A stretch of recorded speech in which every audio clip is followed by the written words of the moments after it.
AI-driven research methodologies to you.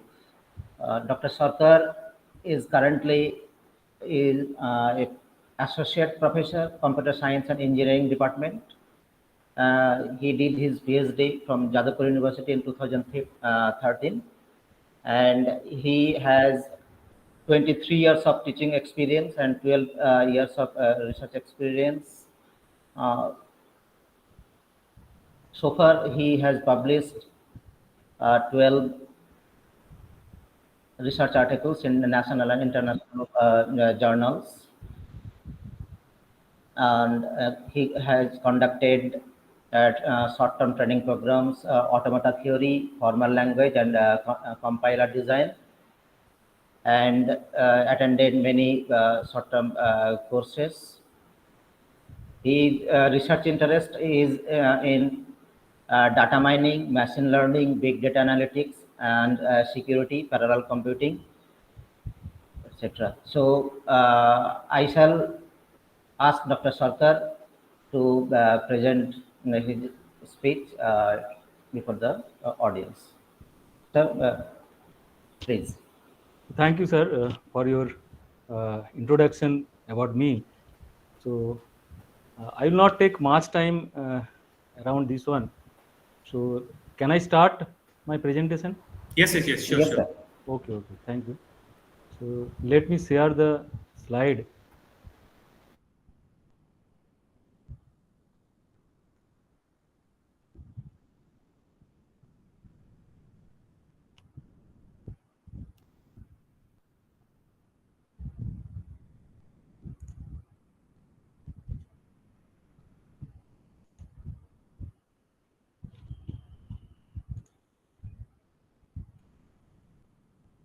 So is it visible? Yes, it's visible, sir. Okay. So my topic to discuss regarding research is artificial intelligence in research methodology. So I have modified little bit. So it is AI driven. It is written as AI driven research methodology. So instead of using the terminology AI driven research methodology, I have simply written like artificial intelligence in research methodology. So that is basically what are the uses of artificial intelligence in research methodology. So myself is Dr. Bikash Sarkar, faculty, Department of Computer Science and Engineering. I am belonging to, I am here from 3rd January 2000, and right now I have published around 20 research articles. Out of this, 12 ACI publications. Anyway, so I am going to cover the contents like research and research methodology, and the use of statistics in research methodology, data analysis and data analytics, benchmark problem solving techniques, and then AI and its uses in research. Now next, general idea on building classification model and discussion on few research articles which I have published with my research work, with my research scholars.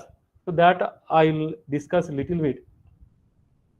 Now, before starting my discussion, I have just putting some questions or queries on research. And the first question is that, what is research exactly? So research means, literally research means searching of knowledge about a problem. Since other words, we can that we are going for searching the answer or solution from that particular problem. So literally it is searching of knowledge from the problem. So that is the literal meaning of research.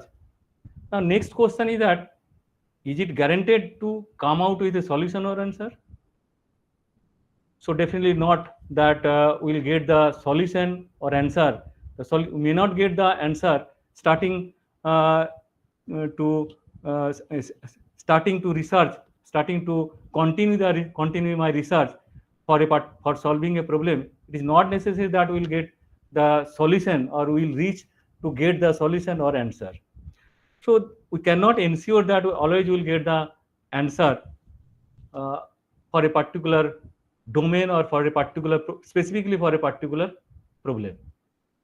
Now, next question is that does any shortcut way to reach to answer the solution, answer to get the answer or to get the solution? Again, the answer is that no, there is no shortcut way to get the solution or answer which the researcher has focused to solve the problem. Now, the next question is that is proving the existing hypothesis wrong itself is research? Yes.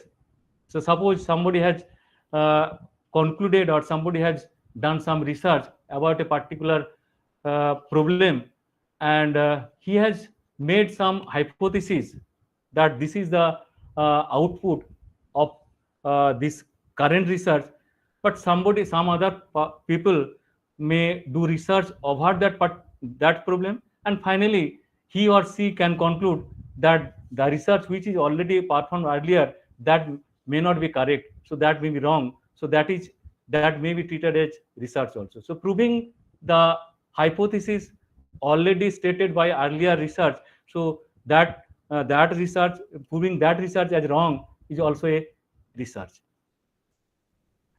Now, what is the mathematical definition of problem? So here we are considering the problem, and in our particular research, we are basically identifying a problem and we are trying to find the solution or answer of that problem. So usually we consider new solution or new answer for that particular problem. Now, uh, if I ask the question that what is the mathematical definition of problem, that this problem is not my problem, not your problem, not organization problem, like that. So this is basically computational problem, the problem which can be solved by computer or which has definite, usually the definite algorithm or procedure to solve that problem. So there may not have definite algorithm also that. So if we consider that type of problem, that type of problem belongs to your NP problem or NP hard problem. So that is another aspect of computer science, and that belongs to that belongs to the theoretical computer science. Now, anyway, the question is that how will we define the problem? Means mathematically, how will we define the problem? Now, if I say that if I denote P as the problem, let us say that P is the problem. P denotes problem, and if I consider that this problem can be mathematically defined as, say, I, next is M, and third one is O. So P can be mathematically defined as I am coming to that point, what I stands for, M, what M stands for, and O stands for. So we can define this problem using three tuples. The first tuple is I, the second tuple is M, and third tuple is O. So here I stands for input, means we have to provide the data or input to the method. So second tuple is method. The methods or scientific methods, we can say that method is used to solve the problem. So I will be passed to the method. So usually that method is systematic method. So this I is passed to the method M, and this method will ultimately result in some output. So that is denoted as O. So these three tuples can be considered to define problem mathematically. So first tuple is I, second one is M, and third one is O. Now this problem again can be categorized as P class problem, NP class problem, and so on. And out of NP class problem, the NP C problem, NP hard problem also there. So P class problem in the sense the problem which can be solved in polynomial time. Now NP class problem, the problem which cannot be solved in polynomial time, but it can be verified in polynomial time, that is allowed. Out of NP class problem, NP C, that is NP complete problem and NP hard problem. So in AI domain, mostly means in AI domain, we usually consider the NP class problem. So NP class problem again categorized as decision problem and optimization problem. Most of the problems which are tackled by AI in AI domain are optimization problem, and these optimization problems are again belonging to your NP hard problem. Now, these are few basic questions or queries on research. Now, the second one is that research methodology. How will you define research methodology? So, as my opinion, it is a 4-step process, or as my experience, it is a 4-step process. The first step is that design a short and meaningful title of the present research work. So you have to identify, or you have to find a short and meaningful title of the present research work. But for that purpose, we have to use some basic steps. The first step is that identify the problem and analyze it carefully. Means the problem which you are going to uh, consider, so that problem you have to identify, and after identifying that problem, you have to analyze it carefully. So analyze in the sense, why this problem is considered, why you are going to concentrate on this problem, what is the motivation behind this problem. So if how the society, how the country, how the family will be benefited if I concentrate, if I do research on that particular problem, so that you have to analyze. So what is the reason behind this one for choosing the problem, so that you have to carefully analyze. So this is substep 2, and this is substep 1, and the second substep is that gather information of similar research. So that is called as literature review. Means you have to collect the information. So what research are already conducted by the researcher. So that similar type of research work you have to collect, and that comes under, that falls in literature review. So that is the responsibility of the researcher. Next one is that address the research gaps of the existing researches. So you have to identify where we can put focus to conduct research. Means you have to identify the limitations of the existing research, or the issues of the existing research, or the points which are not highlighted by the uh, earlier researchers. So that you have to identify. So this is substep number 3. So you have to address that research gaps of the existing researches. Now, after that, under this step, you have to identify, or you have to set some objects of the problem based on the research gap. So the research gaps which you have identified, based on that research gap, you have to identify the objectives. So this will be your ultimate contribution of the current research. So these all these 4 substeps come under step 1. Now next one is that research plan, because as we are going to do some research, so you have to plan systematically. So for that purpose, you have to perform some other substeps. The substeps number 1, choose the method appropriate in the infrastructure. The infrastructure which you are working right now, that within that infrastructure, what methodologies or what approach, or what schemes, or what methods you have to choose. So that you have to identify, and after choosing the suitable or appropriate infrastructure within that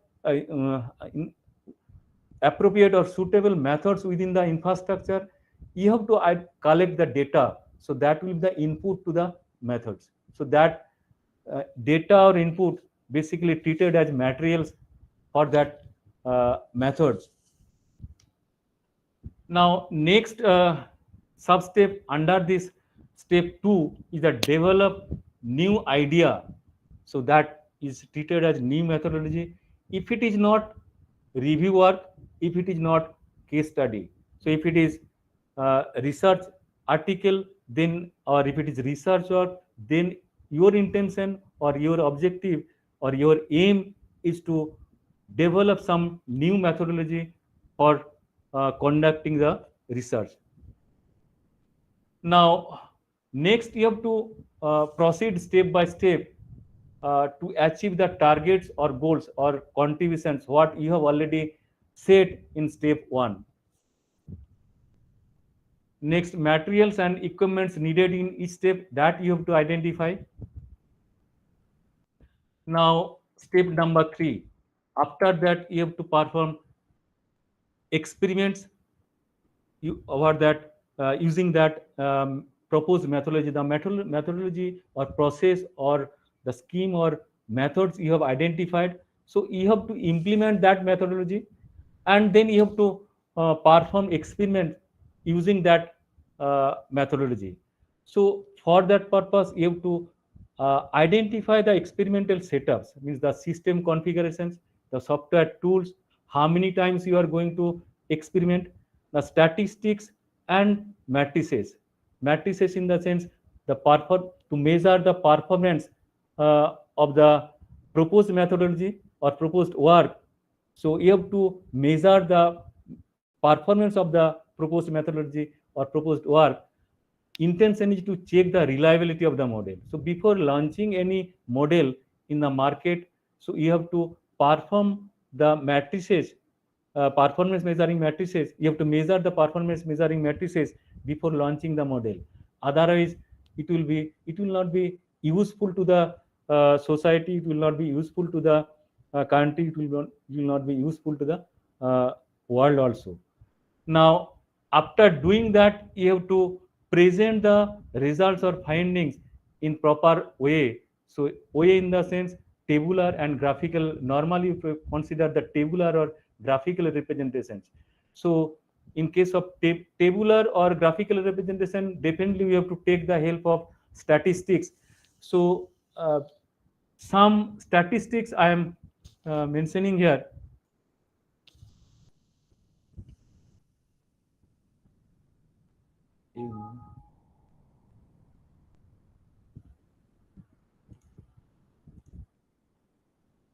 The statistics are basically these basic statistics we will consider. So before that, you should have idea about probability and statistics. So probability, if we consider our tense, I am also belonging to Bengali, and somebody may belong to Hindi. Some other people may belong to other other you can say other language. They know other language. So we have already heard that term like tense. So present tense, past tense, and future tense. Now, if I consider the probability, so that deals with future tense, and if I consider statistics, so that deals with past, means past data or historical data. So based on historical data, we can do something, means we can conclude something, we can identify some patterns. So after identifying set patterns, we can present the trend or present the data in tabular or graphical form. So usually we consider this graphical or tabular representation, for example, frequency curve, cumulative frequency curve, histogram, bar graph, pie chart, frequency table. I think you have already studied in your course this basic terminologies or basic mathematics. You have already studied or you are studying right now. So these are all univariate. These are used for univariate data. Now, again, we can consider statistics. Uh, we can categorize statistics in two parts. One is descriptive statistics, another is inferential statistics. So descriptive statistics again categorized into three parts. So one is frequency distributions, another is graphical representation, and third one is summary statistics. Summary within summary, the summary statistics is very much useful in machine learning or AI domain. Central measures you have already heard. So mean, mode, median. These central measures are used to to find the tendency of the trend or particular thing, we can say. And spread measure means variance or standard deviation or covariance, means how much differ, how much it is differing from the central tendency or mean, we can say. So that we can easily that we can easily identify using variance, standard deviation, covariance, etc. Now, the descriptive statistics is used for understanding the characteristics of the data in better manner, summarize the basic features, and we can use the Z score also. We can use the normalization also for uh, converting the converting some continuous value to discrete value, some categorical value to discrete value, etc. So for that purposes, the descriptive statistics are used. Whereas inferential statistics means we can we can take the help of Z test, T test, chi-square test, F test, etc. for concluding something. So whether we can what is the confidence, whether the whether we can uh, we may consider the confidential means how much confidential level we can focus on that part, so that we can say that about 90% confidence level we can say this is correct, about 96% confidence level we can say that this is correct, or how much error level, so we can identify this one. So that all are used for inferential purpose. Now, some example of frequency table, cumulative frequency table, etc. So line graph. So all the statistics are used, and another important is that histogram and bar graph. So bar chart or bar graph when you are using, so this basically uh, deals with the categorical data, whereas histogram deals with the numerical data. So these two are useful in data analytics part also. So pie chart we can take the help of pie chart also. Measure of central locations, measure of dispersions, and so on we can take. So these are basically used for data analytics parts. So next sub-step of step 3 is analysis of the results. So after getting the result or findings, we have to analyze the results. So we have to identify whether my whether my results are useful or not, whether it is better than the existing one or not, etc. So we can conclude that part. Now, last step is that conclusion and future scope. So here we can identify the goodness of the present work, the drawbacks or limitation of the present work. So what are the future scope of the present work? So that we can easily identify from this step that is that comes under conclusion and future scope. Now, two important terminologies in context of research are there. So one is data analysis. So this is basically a process. The data analysis consists of some sub process or sub steps. The first one is collection of data. So we have to collect the data, and then we have to clean the data, because the data may be noisy data. There may have missing values. There may have format difference. So after cleaning that data, there may have outlier also. There may have inconsistency also in the data. So after that, we have to analyze the data. So I have already mentioned how to analyze. So for better visualization, we can take the help of statistics, and then we can transform the data. So transform in the sense we can convert the continuous data, some discrete data using some mapping. We can convert the categorical data to discrete data using some mapping. We can take the help of Z score for conversion. We can take the help of normalization. So that normalization comes under only 0 and 1, means within this limit, this range. So transformation data will be transformed. And finally, if required, we can apply some machine learning approaches. So that comes under modeling part. And from modeling part, we can conclude something about the decisions. And another important terminology is that data analytics. So data analytics involves, so this is basically one part of science, and that deals the data analysis as well as it deals the extracting meaning from data, and it has some parts. So first one is that we can parts in the sense we can categorize this data analytics into four parts out of four or four groups or four components we can say. So the first group is that descriptive data analytics.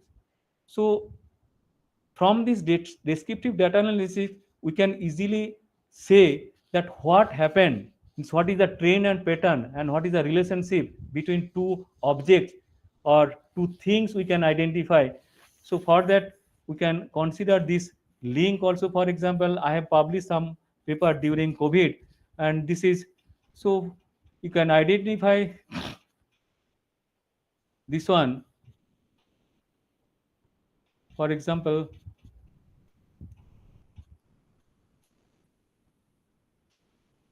so pie chart, so let us consider the first case, that is pie chart. So worldwide COVID-19 scenario. So death rate, recovered rate, and the active cases. So that is shown in pie chart uh, during COVID time. Now, next one is that country-wise, the cases happened during January 20 to 5th December 22. So that is shown here. So here US country-wise, and this is uh, the death, means total cases and total deaths. So these are shown in your histogram representation. And next you just come to the state wise representation of that total cases and total death cases, and graph tabular representation, age group wise, number of patients and percentage, and then fatality and its analysis also. And during wave 2 also we have analyzed the data. So this in this way you can analyze the data. So what happened, so the first one is that first substep of data or first group or first component or first category of data analytics is telling that what happened. So I am focusing on that part. After that, impact of vaccination on new COVID-19 cases in India, so that we have shown in graphical way. So this is another case. So, so next one is that diagnostic analytics, means what happened, why this happened. So this will be explained by definitely by the researcher or by the experts, and this comes under diagnostic analytics. Next one is a predictive analytics. What may happen in future? So, for example, how many cases uh, of how many COVID cases may occur after 2023, or that can be categorized as short-term forecasting, medium-term forecasting, and long-term forecasting also. So that can, for that purpose we can take the help of linear regressions, polynomial regressions, multivariate linear regressions. We can take the other model like ARIMA and so on. So these are this part will focus what may happen in future, so that can be easily identified or easily forecasted by the researchers. Now next one is that parts prescriptive analytics. So what are the possible suggestions, so that policymaker, the government, or the human, means the society or country will be benefited. So if the researchers or the experts provide some possible suggestions in this respect. So these are the categories of data analytics part, as well as the uh, roles of the data, these categories of data analytics part. Now let us consider some or few benchmark problem solving techniques that are used in that are used in research purpose. The first one is that analogy. So analogy strategy or technique is used in problem solving technique, problem solving purpose. So first one is that let us consider this part. So two types of problem we can consider, and if two types of problems are identical, structurally identical, then if I got if I have already got solution of a particular problem, say A, and this problem A is almost identical to problem B, then we can apply the solution of problem A to problem B that is unknown to me. For example, suppose use of articles, so that you have already used, learning to drive two-wheeler vehicles, solving math problems comes under, all these come under this analogy strategy or scheme. So the main point is that if one problem is structurally identical to another problem, then the solution of one problem, the existing problem, can be used to find the solution of B. So that is the ultimate aim of analogy problem. But for that purpose, we can take the help of reductions. So that comes from your automata theory. So I'll come to that point. Now another is brainstorming. So brainstorming, this means a large number of solutions or ideas may be suggested, and finally we can choose the best or optimal solution among the list of solutions. So one very simple example is that syllabus construction or syllabus modification from different experts. So we can take the decision from different experts to modify the syllabus of a particular subject, or to construct the course curriculum of a particular course. So that can be done. Apart from this one, it is one very simple example is that suppose teacher is assigning one project to a group of students, and it is asked to student that each and every student will provide a particular solution or one solution, and that solution will be collected by the teacher. And finally, after collecting the solutions or list of solutions, the teacher will identify that which solutions can be incorporated to solve the problem. So the teacher will be responsible for identifying this one, but that comes through your brainstorming strategy. So this is also useful in machine learning point of view. Now another is divide and conquer. I think you have uh, already heard this terminology. So that is one scheme, useful scheme in solving computational problem. So main point is that, or basic idea is that, breaking down the entire or large data into pieces, small but manageable pieces, and then we'll apply the same strategy over each and every manageable piece, and from that manageable piece one solution will be obtained or found, and finally that solutions will be integrated. So the very simple example where the divide and conquer approach is applied in computational strategy or in computer problem is that binary search you have already heard, quick sort you have already heard, but originally this is introduced by your the your one ruler. So the Roman ruler Julius Caesar and French emperor, I can say that Napoleon Bonaparte, in their battlefield they have introduced these divide and conquer strategies, where the entire army group was divided into small but manageable pieces, and each and every uh, subgroup was sent to the enemy group, and finally the win was obtained, win was conquered by the emperor or ruler. So that strategy is later on used in solving computational mathematics and sorry, computational problem and some other problems also. Now next one is the reduction. So this is very similar to the analogy problem. So intention is that transforming one problem to another problem for which the solution exists. For example, if I say that summing natural number of summing natural number from 1 to 100 or 101, say, now, so you can easily identify this one, that n into n plus 1 by 2. Using that formula, you can easily solve that. You can easily find the solution.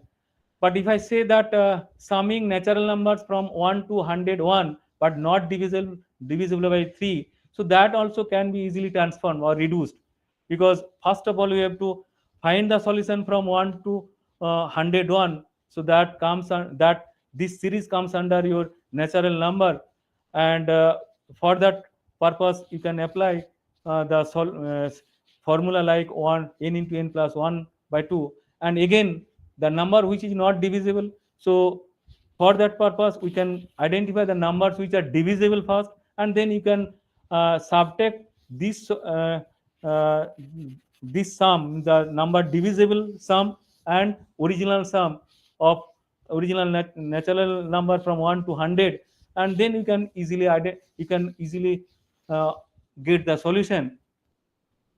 And the third and last, and the next one is the trial and error. This is also useful approach in machine learning point and AI point of view, and not only in AI ML, some other theoretical problem also this trial and error approach is used. So mainly where we don't know the exact solution, so uh, for that type of problem we use trial and error approach. Means we have to identify one threshold value. So identifying threshold value, if I get some reasonable solution, so that is closer to the exact solution that is not known to us, so then that reasonable solution can be used for the further research or further purpose, for next purpose, but identifying that solution is fully based on your trial and error. Means if I don't reach to that reasonable threshold value, then you have to continue again and again, means repetition. So one very simple example, that finding the best feature set from n features of a data set. So data set contains n number of features, and not all features are contributing features. Some features may be redundant features, some features may be noisy feature. So if I include that features, so time complexity will increase. Not only this one, the uh, performance of the overall performance of the system may degrade also. So ultimate goal is to reduce that feature set, or remove the or discard the redundant or irrelevant or noisy features from the original feature sets. For that purpose we can identify some threshold value, where this threshold value will be set for correlation coefficient value in between two features. So we know that if the correlation coefficient value between two non-target attributes is high, then one feature is redundant, another so we can discard one feature.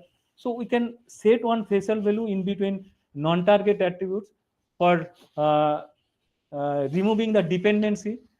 In case of target and non-target, we will intention is to achieve maximum correlation value. So in such case, we have to you have to consider another threshold value. So these threshold values will be decided initially, and based on trial and error approach, until or unless we are reaching this threshold value, we have to proceed, or we have to iterate our process.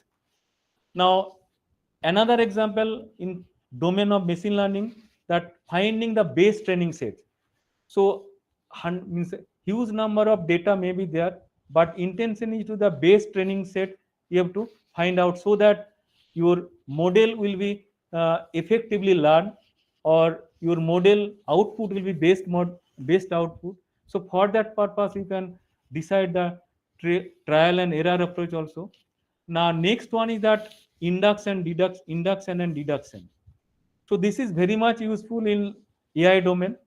Now induction means that you have to so for that purpose you can consider this link also. So training data, few minutes back I have mentioned the training data, known data. So this training data will pass to learning algorithm, and learning algorithm will induce, for example, several learning algorithms are there. So important learning algorithms like decision tree, SVM, then neural network, then your K nearest neighbor, and so on. And this training will be passed to the learning algorithm, and learning algorithm, so that is past data means your historical data. So this is statistical data. So few minutes back I have already mentioned that historical or statistical or past, the past tense I have already mentioned. So we are basically passing that past data to learning model, learning algorithm to learn the data. So using that data, the learning algorithm will induce some knowledge. So that is basically called as learn model, and this is called as your specific to general. This induction is called as specific to general.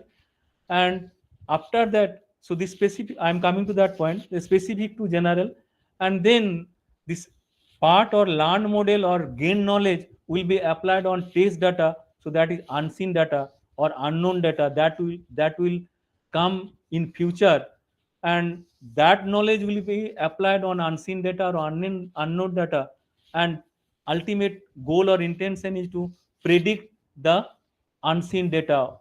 So that part is called as deduction, and that is in mathematical in mathematical terminology it is called as general to specific. Now, one very simple example I am considering, say, golf playing problem. So this is one very toy problem.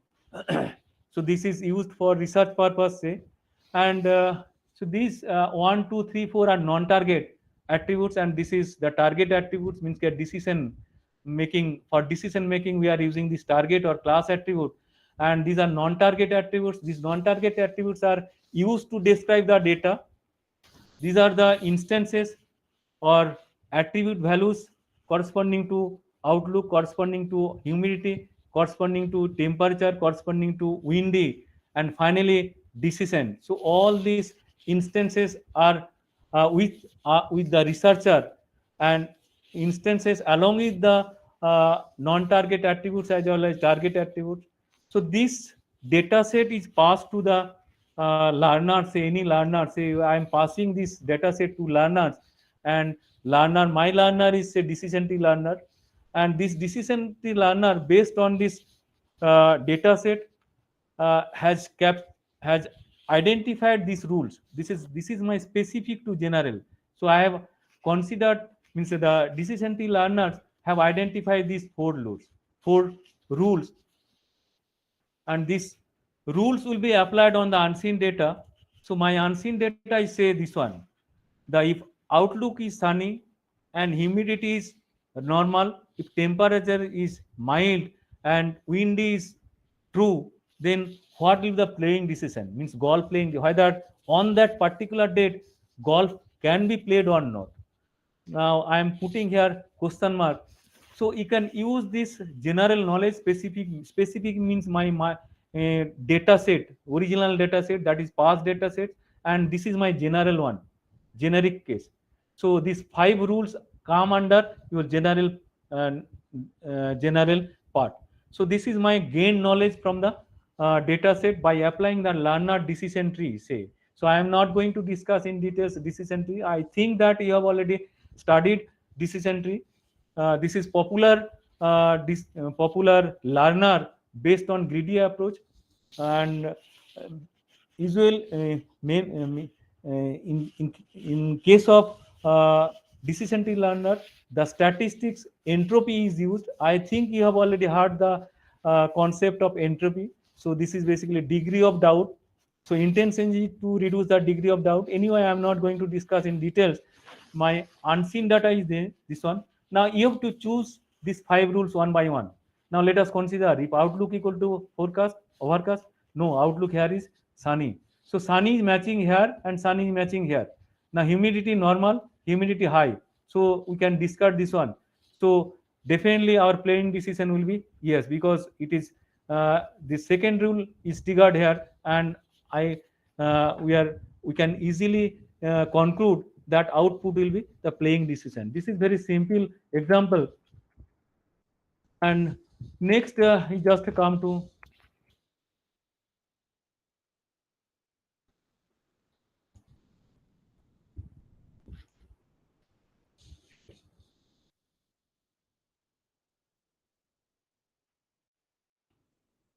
now let us come to the artificial intelligence.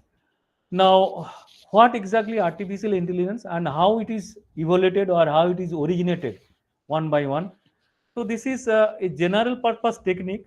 The intention is to make an exact copy of human intelligence. The way human intelligence behave, so that type of behavior we need from the technique artificial intelligence, and it covers several tasks. The task like problem solving. So this is fully search-based problems. So problems like traveling salesman problem, NQ problem, tic-tac-toe problem, etc. So these are all search-based problems. So you have already studied traveling salesman problem. So this is graph. This is combinatorial problem. This comes under graph theory, and here we consider the connected, fully connected, weighted, directed graph, and ultimate goal is to traverse all the vertices, all the nodes of the graph, taking minimum time or minimum cost. So that will be the ultimate intention. So as we are considering the minimum cost or optimal cost or minimum time or optimal time, so definitely it is optimization problem, and it is NP hard problem. Once again, just few minutes back I have already mentioned that problems can be categorized as P class problem and NP class problem. So as it is NP class problem, so you are taking the help of artificial intelligence, and search-based techniques will apply here. We can apply search-based techniques. So if you use some heuristic approach or brute force approach, so it will take order of factorial n time. So this is computationally challenging problem. Now likewise NQ problem. So in case of NQ problem, so it will consider n cross n matrices. Now ultimate goal is that we have to place all n queens so that no two queens will be placed in the same row, in the same column, and in the same diagonal. So this is again search-based problem. Tic-tac-toe problem. You have already, I think you have already played this one. So this comes under problem solving strategy, and we normally you can consider NP hard problem. Now next one is reasoning problem. So in case of reasoning, we can say that what will be the next part of a series, so that can be sensed by the strategy or scheme in employed by artificial intelligence, which is basically which in other we can say which is derived from artificial intelligence. Now learning, few minutes back I have already shown you that how learning can be achieved from previous data or historical data. Object recognition means we can consider problems like that. Suppose in a bag several uh, objects are there, and assume that same type of characteristics are there in the bag. Say few objects are pen, few things are your pencil, few things are chalk, like this one. Now you can pick one object or one thing from the bag, and the object recognition technique will identify whether it is chalk, whether it is pen or pencil. So that is called as object recognition. Communication is very useful at present. So communication may be in written form, it may be verbal form, it may be visual form, it may be non-verbal form also. So written in the sense, suppose in the web, in the net, I am writing some keywords, and my intention is to search some text or content from the keyword from the web. So by providing keywords, so we can collect some information by writing something. Now verbal, so instead of writing something, we can uh, say something in the speech processing technique, and we can get the information. Visual, I have already mentioned that data can be presented in visual form. Some picture can be given to the uh, model, and as per the uh, picture information, the model will sense what type of information the user needs, so that can be easily identified by visual information. Now non-verbal also, so here we can consider some body language, body expression, facial expression, etc. Based on body language, facial expression, body expressions, etc., we can easily identify whether a person is in angry mood or in smiley mood, and so on. Now these are some uh, learning. These are some specific tasks of learning in artificial intelligence. These are used in many domains or many areas. We can say not only these are limited. So these are not limited to the specific task. We can use some other also in, for example, robotics, manufacturing cases, etc. We can apply artificial intelligence. But the question is that why artificial intelligence? So we can say that earlier means earlier to 2000, the data means growing rate of data was not so rapid, was not so fast. But after 2000, the growing rate per day of data is very fast. It is in rapid manner that data is growing, or we can say by leaps and bounds, data is growing.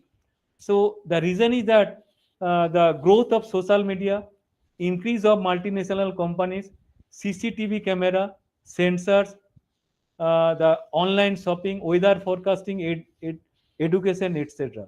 Now the rate right now reaches to 175 gigabyte per day. Now, another important concern is that number of experts in many fields is very less as compared to the requirements. So these are the uh, concerns of the present era. So that's why we are in almost all cases, in almost all areas, we are going to apply artificial intelligence. Now the point is that how AI is evaluated. Sorry, how AI is originated or evaluated. So it is, we can similarize this evolution of AI with the evolution of human being. So earlier we can see this on this figure. I think this is visible to you. So at very initial stage, the structure of human being was like that. Then this one, it is the growth is like that, and so on. So it is very similar to that part. So initially in 1950s, it was machine intelligence, means all specific tasks were uh, uh, were uh, so all specific tasks fall in the same terminology that is called as machine intelligence. So this was not specific to particular or this is not segregated to particular uh, uh, particular area like as present machine learning, data mining, artificial intelligence, natural language processing, etc. So in 1950s, it was all about same, and then in intelligent system. So research community segregated this one depending on satisfying the or focusing the specific task, and then machine learning and data mining. Machine learning basically focusing on supervised learning and unsupervised learning. Now one part of machine learning can overlap with data mining also, pre-processing part. Now then AI, and ultimately data science, and so it is growing in such way. Now some specific domains in artificial intelligence. For example, say artificial machine learning. So it is broadly, or it is, so you can say not all these domains I'm mentioning here. I'm mentioning some primary domains. So these are some specific domains in AI. So first domain is machine learning. This is popular one. uh, this can be categorized as supervised learning and unsupervised learning. The example which I have already mentioned in my toy example, so that is an example of supervised learning, because class level was there along with each in every instance. So as class level or target value is there, so we can consider the task as classification or prediction and estimation. Estimation is something different. So classification is the case of is the case of discretization. So discretization in the sense, so discrete values will be predicted, but in case of estimation, so some tentative value or estimated value will be predicted. For example, suppose we are going to forecast how many COVID cases may occur within 6 months. So this is tentative value, that this is measuring or count. So this is my estimation. But this comes under supervised learning. But whereas unsupervised learning, no class level is specified. Intention is to, we have to provide the class level. For example, suppose in a bag, several types of items are there. So we have intentionally specified by taking the concept of human expert, that chalk, pen, pencil, like that. But suppose we are removing this one based on characteristics and similarity measures, we have to uh, put the pencil into one group, pen into another group, chalk into another group. So that is basically clustering or grouping or labeling the data. So that comes under unsupervised learning. So this is difficult one definitely as compared to supervised learning. So this is one step advanced as supervised learning. So this again, right now we can consider deep learning. So deep learning, when we are going to huge amount of data, so large amount of data, then we normally take the help of deep learning, because right now we are moving towards zettabyte per day. So that's why this is not manageable by your competent individual learner or strategies. So that's why you have to take the help of deep learning strategies. So several strategies are there. I think you are learning, or you will be learning later on. Now another is natural language processing. So this is another specific domain. So speech and text. So we can consider. So if I consider that if I consider speech, so the goal or the objective is to convert the speech to text. So suppose uh, uh, suppose we are considering that somebody is unable to speak, then he can read this one. So then for him or her, it will be useful. Not only this one, it can be used for other purposes also. So this very simple, very simple task is that speech to text, and the reverse case also text to speech. And I think you have already handled this one also in mobile phone and some other devices. You have seen this one. Now the text one, so content extraction. So a few minutes back I have already mentioned that, so you will provide some keywords as per your requirement. So you'll get the data, your required data, your content from the web, or right now we are using chat gpt also. Now that is my content extraction, that comes under natural processing. So this is one subtask of your uh, this natural language processing, or natural language processing task, or task your, we can say that your speech or text data. Now next one is that classification task. So in case of classification task, suppose I am providing one text document, uh, and you have to identify whether this text document belongs to your political document, or it belongs to your sports document, or it belongs to some other documents. So that you have to identify, or research article or not. So that identification or that classification will be done by the specific task of NLP, that is classification. Now machine translation. So for example, I know English, I know Bengali, but I don't know German. Now suppose one person is writing some text in German language, but I don't know meaning of that text, because I don't have any idea about German language. So in such case we need to have the machine translation. So that translator will translate German language to my language, say Bengali or Hindi or English, like that. So that comes under your machine translation part.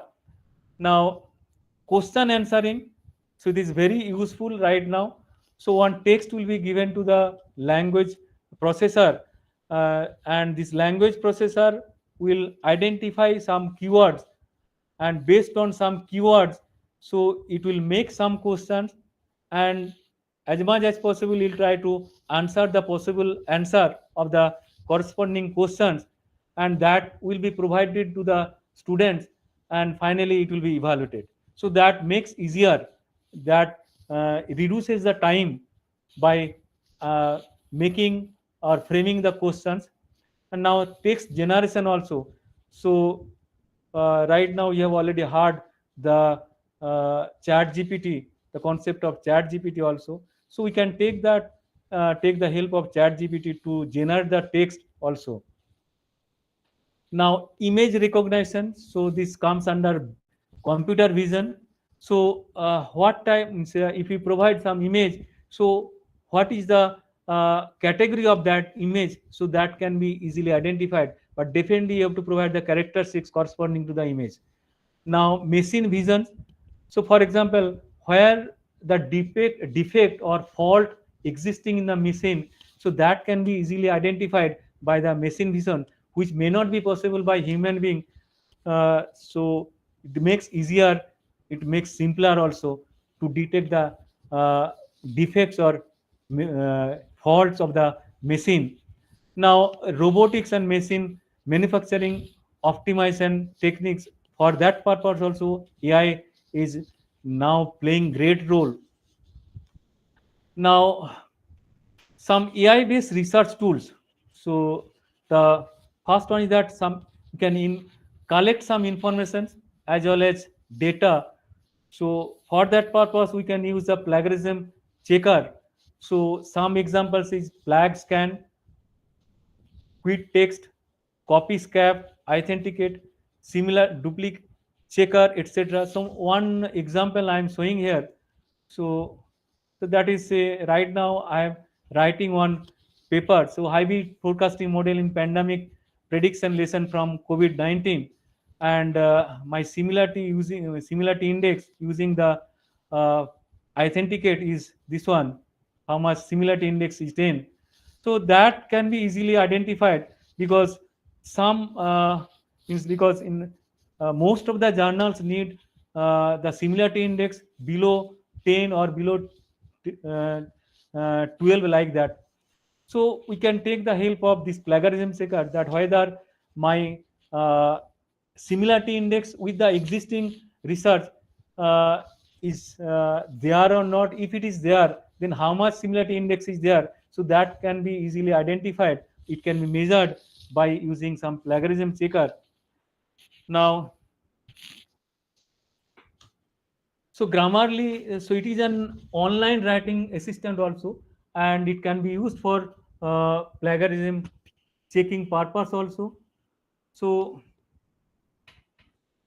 so it can help to identify the grammatical mistake, and it will suggest some correction in corresponding to that grammatical mistakes of the text. So that for that purpose, Grammarly tools is used. Now, Chat GPT you have already heard, and it is a writing tool also. So it will give some initial idea about the new research, and it can be used for detecting purpose, detecting sorry, it can be used for detecting plagiarism also.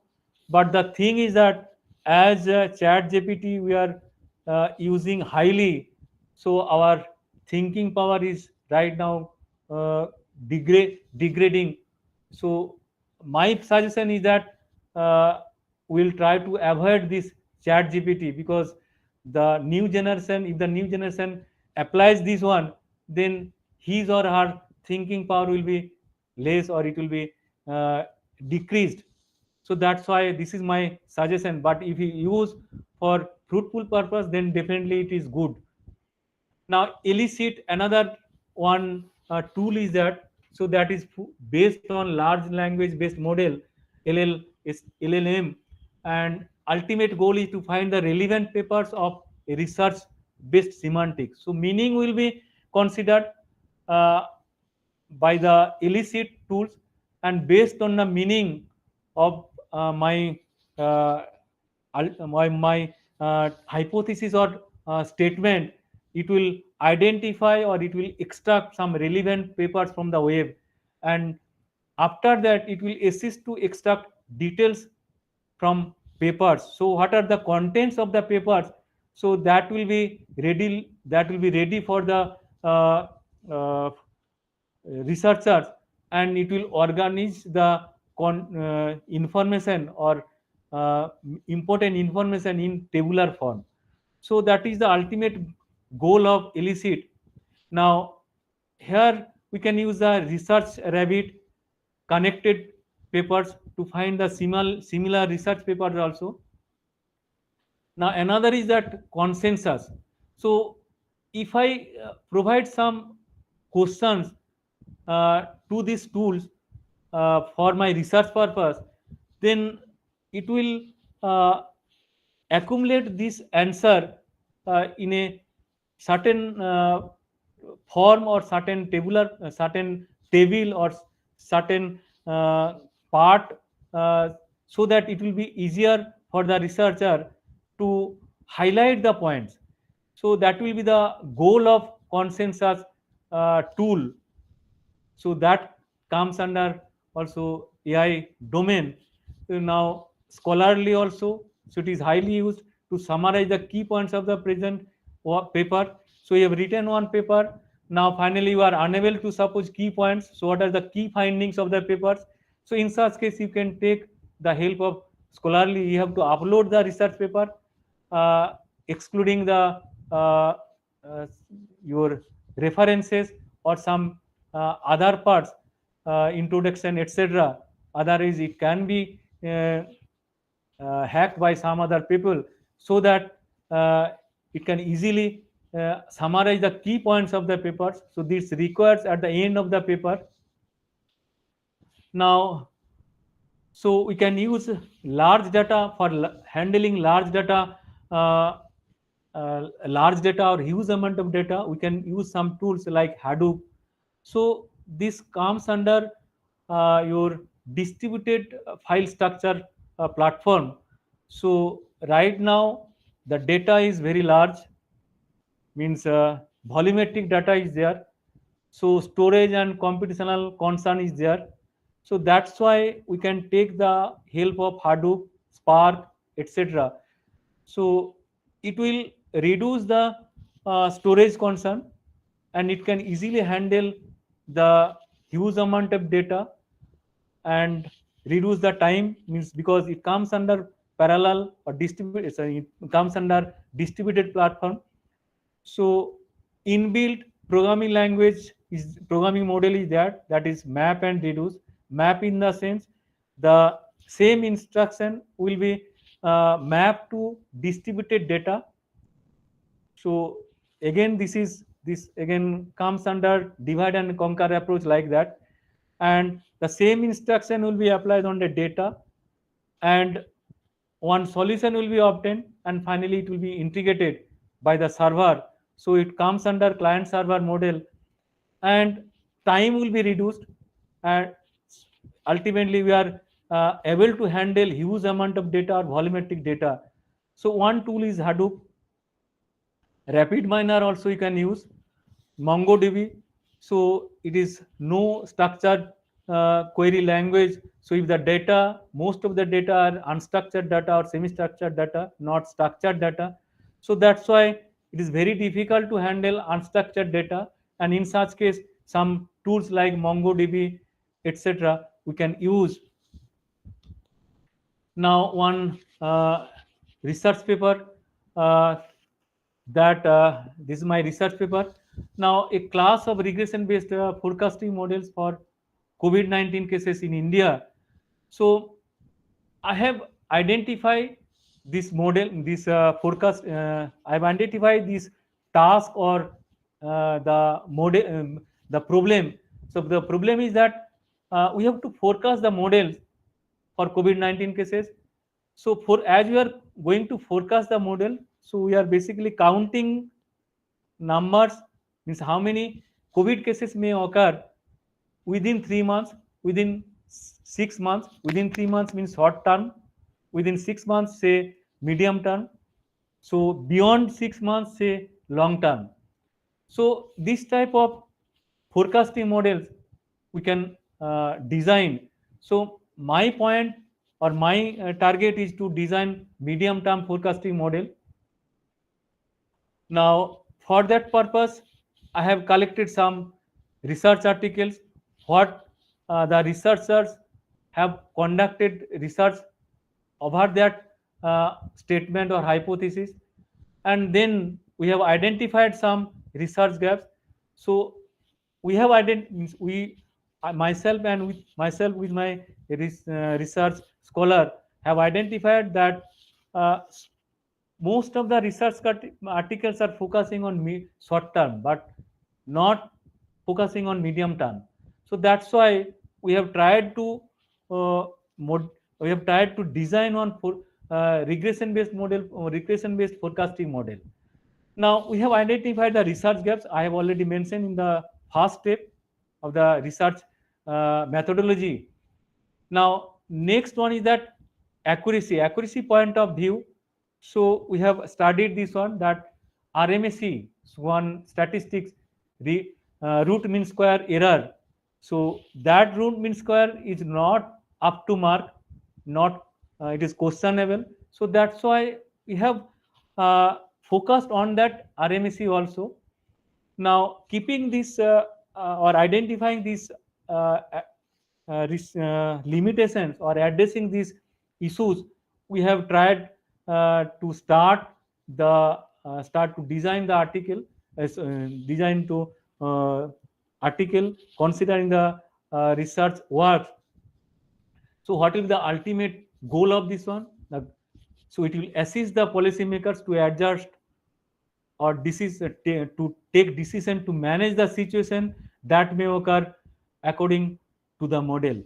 So some idea about this one. So initially protocols and lockdowns are used to control the virus.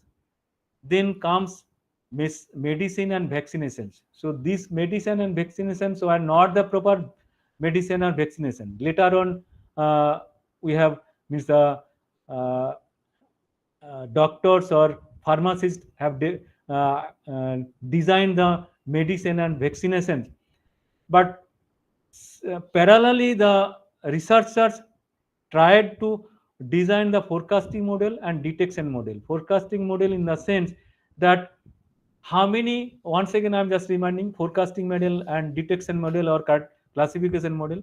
So how many, in case of forecasting model, how many COVID cases may occur after 3 months, but in case of detection model, suppose one person will be detected whether he or she is affected by the COVID or not. So the ultimate output of detection model is that absence or presence, whether he or she is affected by COVID or not affected by COVID. So this is my block diagram to control the virus, COVID virus. So we need such type of block diagram to make the readers easy understanding. So what is my ultimate goal? Now, who will be my target users? So that you have to identify. Now, policymakers definitely, researchers, academicians, and government government also. Now, let us come to my work. So that is overall idea, and this is my uh, this is the block diagram of my work. So first of all, we have to collect the data. I have already mentioned in step 1 that we have to collect the data. So for collecting data, we have used this repository, data repository, and then we have pre-processed the data. Means there may have several missing values of the data set, and either we have ignored or we have replaced by some other strategies like uh, frequency measures. So we can use the median strategy also, that we have taken from statistics, or that we have taken from statistics, comes under mathematics. Next, we have processed the data. So after pre-processing, we have processed, and finally, we have we have designed the linear regression model first. So we have checked the process data over the we have applied linear regression, simple linear regression over the process data, and we get some output. Then we have applied. So if output is not up to mark, then we have applied polynomial regression model. So then we have come to multivariate linear regression model, and then we have come to hybrid model. So in such we have proceeded, and this is my output. So here we have considered, in case of simple linear model, linear regression model. So forecasting COVID-19 cases. So that is my ultimate goal. So this is my dependent variable. Whereas my independent variable is number of days. So we need the data, and then we need to train the model. So we have to have the training model, we have to have the validation model, because we have to test the uh, design model over test data or validation data. So based on some statistical measures, we can check whether my model is well fitted or not, whether we can launch the model or not. Now, from this model, we have got this idea. Means we have got the cases, RMSE value, R square value, and so on. All these are taken from statistics. Now, this is the original. Dr. Sarkar Yeah, sir. yeah, So sorry to interrupt, sir. The number of days here is, do this refer to the number of days the person was affected? yeah. Number of parts, means here we are considering the number of persons affected and not number of persons affected, like that, because Okay, both the cases we have taken. okay, and sir, what is number of days? Oh, that's the number of days Number you're of days referring to. means Okay, okay. starting from January to 2000 January to 2022. That is given Okay, here. okay, okay. The Okay. whole period actually. Okay. Yeah, whole period. Okay. Got it, And sir. then validation, because we have to test the data, because we need both cases, absence and presence. Otherwise, it will not be meaningful. Here. Now, here we are getting R square value, RMSE value, and so on. But this is my actual curve, and this is my linear curve. So just seeing this one, we can easily defer that my linear curve means my model curve is not up to mark. It is not fitting properly. So that's why we jump to polynomial regression. So in the polynomial regressions, we have considered some parameters, uh, and here again the parameter is forecasting COVID cases. This is my dependent one, and independent is number of days here, but not we are not considering the linear case. We are considering the polynomial case. So polynomial case means x is my number of days. So x square x cube, and means number of days square, number of days q, number of days 4, and so on. And we have seen, deciding the threshold value, that when you reach to degree 4, at that time saturation is obtained, means it is not giving better result, not giving worst result. So that's why we stop there, and it is this is my actual case and this is my estimated case.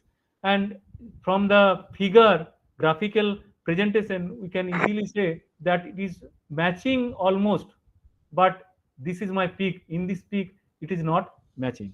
So that's why we come to multivariate model. So here not we are not focusing on the number of days. So at that time when you come to multivariate time, at that time vaccination the vaccination comes. So we focus on number of days, total number of vaccinations, number of daily tests, etc. So we can we could consider also the migrated persons, but unfortunately we did not consider that migrated cases. Means migrated means the persons migrated from one place to another places. So that can be also considered. So that is also another research dimension. Now keeping this uh, independent variables and keeping these dependent variables, we have obtained better results. uh, and finally just considering the polynomial regression, because we have got better result as compared to linear model, and then multivariate model we have got better result as compared to polynomial model, and finally we have designed one hybrid model.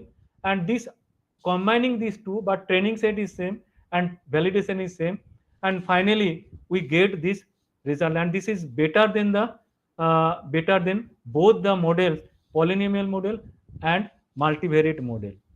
So another case, for collecting data, because uh, you told me, Pallav told me that we are going to collect the data by using some tools also.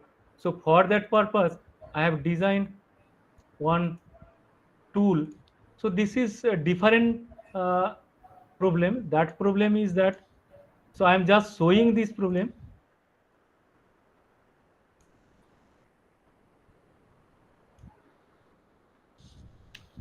Now this is my clinical information about pregnant women. So basically we are going to focus preterm birth. This is another social issue, not a disease. So if a baby is delivered by one woman before normal birth, then several issues may occur to that particular baby. So this is one issue, and this issue may adversely affect society uh, and country as well as world also. So for that purpose, uh, we have developed one apps for collecting information, because usually hospital or health center collects data in registered form, but it is very difficult to maintain that registered form data. So that's why we tried to capture the data in using or developing some tools. So two options are there. Some we can consider uh,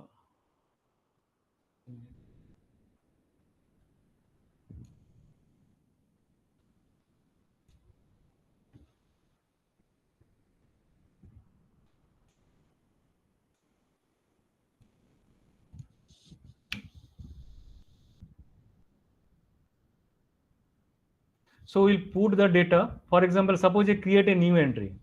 So there are two forms. So form one basically takes the basic information of the woman. So for example, name, you have to provide the name, age, contact number, Aadhaar number, and so on. So you have to provide this one. So here it is not showing in full uh, screen. So some other information also are there. So another is that, so if you come to this one, so form 2 say, so information regarding delivery. So after delivery, you are going to get some information about the uh, delivered baby, so that easily we can consider, we can we can gather information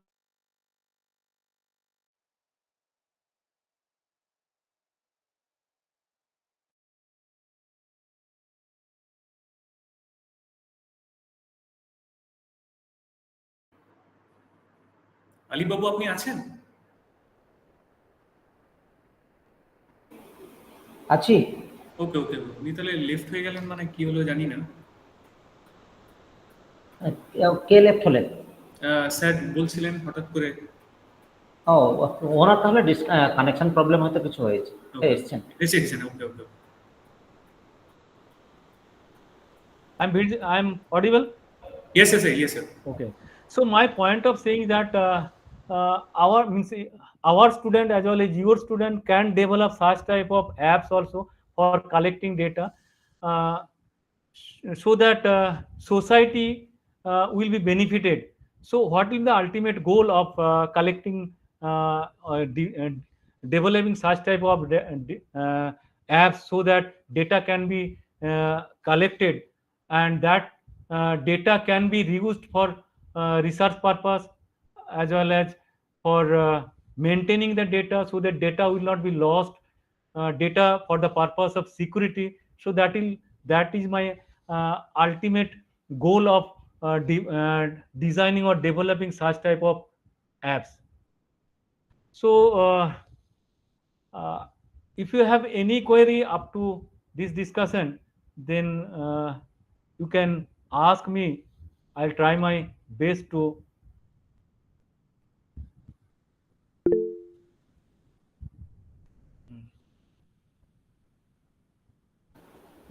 Yes, Anindya Mandal, you may unmute and ask Yes, the sir. question. Sir, I have a query. You have Yeah. already mentioned some plaque checker software. Sir, whether all the software are open access? No, not all the softwares are open access. So there are some plagiarism checker which are open accessible. Otherwise, you have to pay some money or a certain amount, so that you can. For example, we access the plagiarism checker authenticate from our institute site. Otherwise, we have to pay money. Okay. And sir, whether all the software are authenticate? So not whether I cannot ensure that safe. all the softwares. I cannot ensure that all the softwares are authenticate, but because using authenticate, I have got similarity index 12% for a particular research article, whereas for the same research article, when I apply some other software, so my similarity index was around 2%. So I cannot ensure that all these softwares are authenticate, but you can get an overall idea from the open accessible plagiarism checker, or you can easily apply some other softwares like LCI to check whether this software is giving the answer of my question or not. So that you can check this one.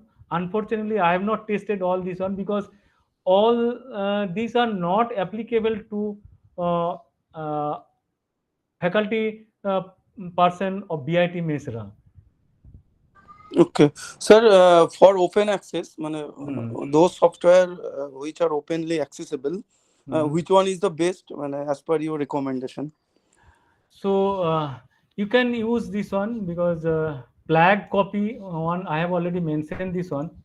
So let me check this one, because I am using only this authenticate from my side.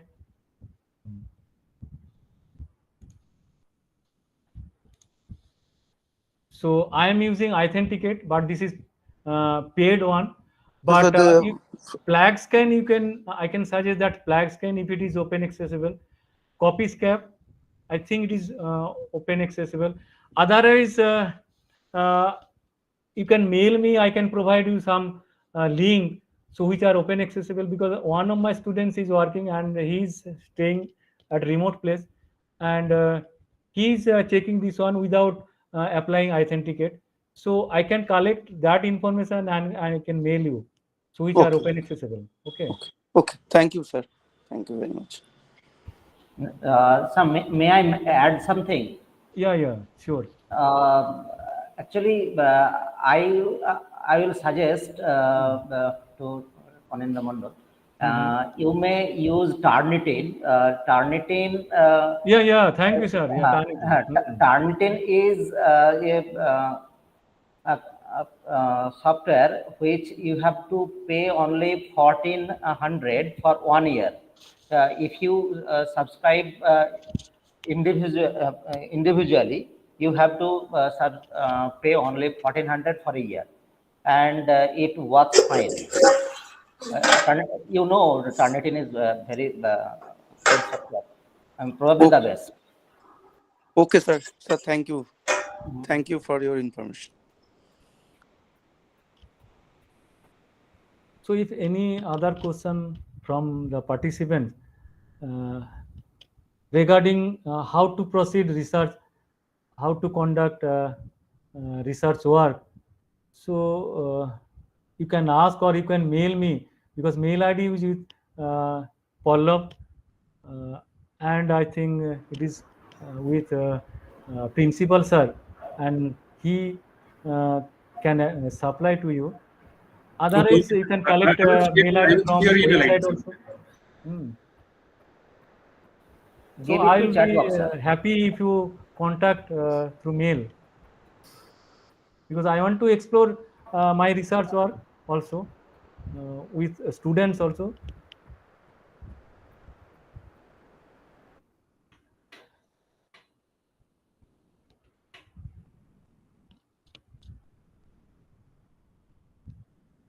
So we don't think we have any more questions, I think. So if you have any question, then you can ask me. Otherwise, okay.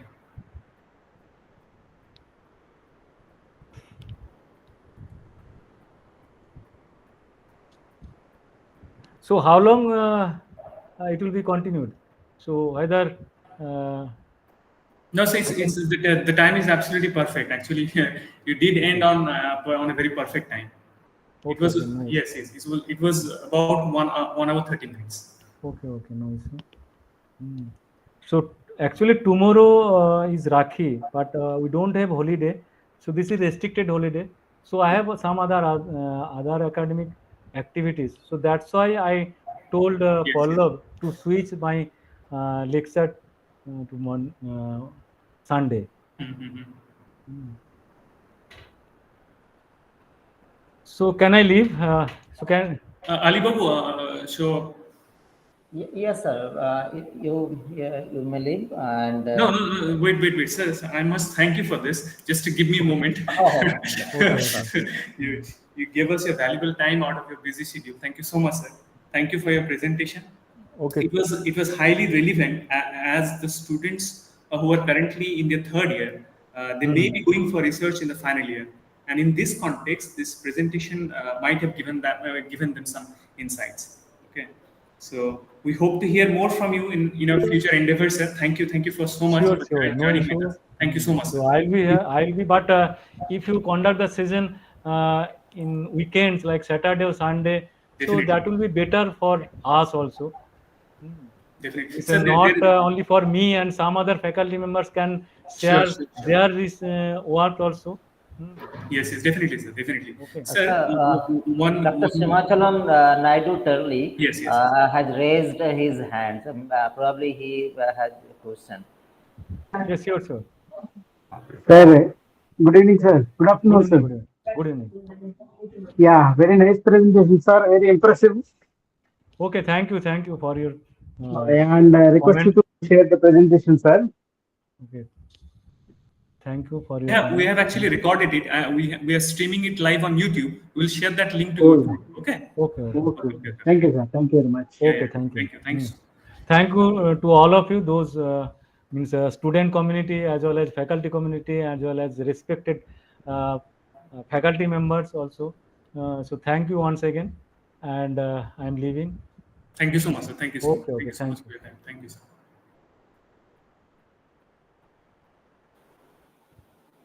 আচ্ছা, participant যারা আছেন একটু থাকবেন, মানে I have to share something with you. আমি এখানে feedback link একটা দিয়ে দিয়েছি এখানে, এবং অ্যাট দ্য সেম টাইম গ্রুপেও, হোয়াটসঅ্যাপ গ্রুপ যেটা আছে সেখানে আমি শেয়ার করে দিয়েছি। ওকে, সো আপনারা কাইন্ডলি ওই ফিডব্যাক লিঙ্কটা ফিল আপ করে দেবেন। আর প্রতিদিনের জন্য ফিডব্যাক ফর্ম থাকবে, এক্সেপ্ট টুমরো। কালকে সেশন তো উনি আজকে নিয়ে নিয়েছেন, কালকে কিছু থাকছেন আমাদের। So hopefully will meet on 20th August। Okay, ঠিক আছে। ইনকেস যদি কোনো কোয়েরি বা কোনো ইনকোয়ারি বা কিছু থাকে তাহলে হোয়াটসঅ্যাপ গ্রুপে জানাবেন, আর বা মেলও করতে পারেন। Okay, Alibabu, you can complete now. With this, I would say goodbye to all the participants for today. We shall meet a day after tomorrow. Tomorrow we will have no session, because tomorrow's session has already been taken today. So thank you all the participants for your patience, but we expect more participations. Actually, um, till the end, only 24 participants here. Hopefully, day after tomorrow there will be more participants. Thank you everyone. Thank you, thank you.